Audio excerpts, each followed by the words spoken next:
July 29 യോഹന്നാന്റെ വിശുദ്ധ സുവിശേഷത്തിൽ നിന്നുള്ള വായന. അദ്ധ്യായം 11, 19 മുതൽ 27 വരെയുള്ള വാക്യങ്ങൾ.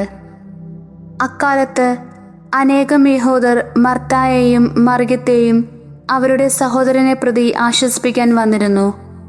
യേശു വരുന്നുണ്ടെന്ന് കേട്ടപ്പോൾ മർത്ത ചെന്ന് അവനെ സ്വീകരിച്ചു. എന്നാൽ മറിയം വീട്ടിൽ തന്നെ ഇരുന്നു.